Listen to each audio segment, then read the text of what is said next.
طالبانو ورونو علامه زکریا صاحب دلته یوه ډېره ښه خبر ذکر کړی. جومات ته چې چا مزدور ونیو او د مزدور چې جومات ته په تنخوا باندې هغه کاو کار کاو، د مزدور ته ثواب شته طالبانو؟ نه. ثواب یې دغو چا ده چې څوک روپۍ ورکوي، ځکه دی د چا دپاره کار کوي.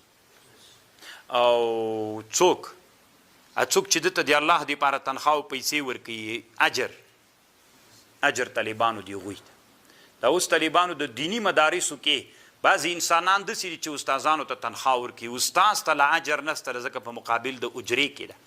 څوک چې تنخوا ورکوي طالبانو الله عز وجل اجر و ثواب هغوی ته نصیب کوي. همداسې اذان، همداسې امامت، همداسې ټول عبادات همداسې دي. نو الله عز وجل د طالبانو موږ او تاسې باندې رحم وکړي. تاسې طالبانو خوابدي کېږئ. موږ په افغانستان کې اوس ټول علما بېچارهګان مجبور دي چې څوک وکړي. ښه خبردار طالبانو علما چې درس کوي اجر نسته درته. له دې نه خدا ښه ده چې د عالم یو څه تجارت ولري. عالم طالبانو چې یو څه تجارت ولري، درس دې د الله دپاره کوي، تجارت به یې رواني، په درس کې به یې ثواب وي ورته. کم یوه ډېره ګټه ده. تجارت وکړه طالبانو، خپل قوت لا یموت به دې هم کوي، هغه اولادې ته هغه ګټله. اوس خو نو درس کې هېڅ ثواب نشته. که داسې وکړي چې تجارت روان کې یو څه تجارت دې وي او درس کوي، درس خوشې کوه، تجارت به دې روان وي. 5 کتابه مه درسوه، 3 درس که که نه. بیا خو کیدی سي نور تجارت ته ورکه، 2 کتابونه درس که، نور تجارت ته ورکه، نو د علم اجر او ثواب به دې وي. خطرناکه مسله ده طالبانو. ګورئ که نه، علماو بېچارهګانو ته یو لوی مسؤلیت ته او علت دا ده طالبانو چې علما بس یو طرف ته چې متوجي سي بل طرف ته کیږي. اوس چې تجارت وکړي څه کفر ده، ثواب به دې د علم وي.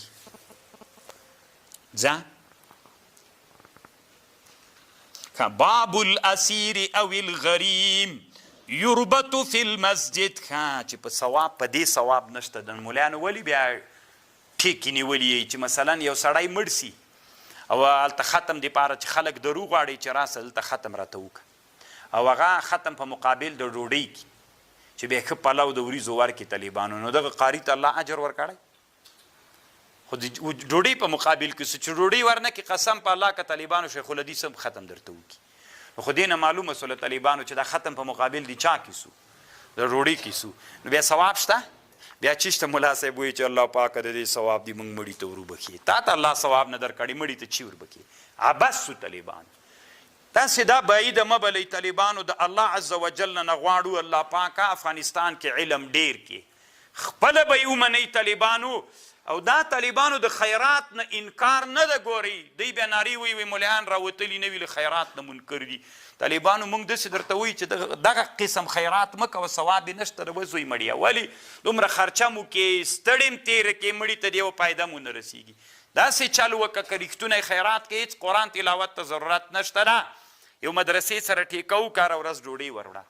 یو کلي کې یتیمان پراته وي، هره ورځ ورته نن باینه ته دومره ډوډۍ وړه، ته دومره ډوډۍ وړه. مثلا د چا پلار مړ سو، چا جمعګي کوي، یوه ورځ باندې جمعګي مه کوه، په الله ثواب نشته. داسې چل وکړه، نن بایي وله ته ووایه چې دغه کونډ او دغه یتیمانو ته هر یو ته 10 روپۍ ډوډۍ د ورځې ورکوه. 20 ورځې تاسې راځئ یتیمانو ته پلانکی راځئ له دې جنې وړئ چې مور پلار ته به دې ثواب ورسېږي. خیرات نه کله منکر یو طالبانو، دې نه منکر یو چې دا ته خېټو وریځو ته ناست یې، دا نه منو چې تا باندې دا ثواب نه کېږي. مسلمانان پرېږدئ.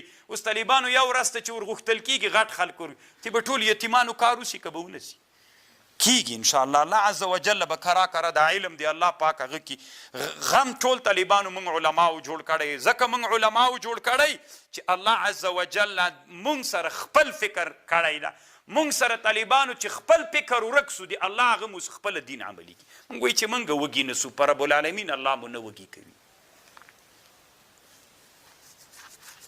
که الله ډېر غیرتي ذات ته طالبانو چې تی کله رښتونی د الله دین ته اراده وکړي، طالبانو من حیث لا یحتسب الله عز وجل تا ته ترتیب را برابروي.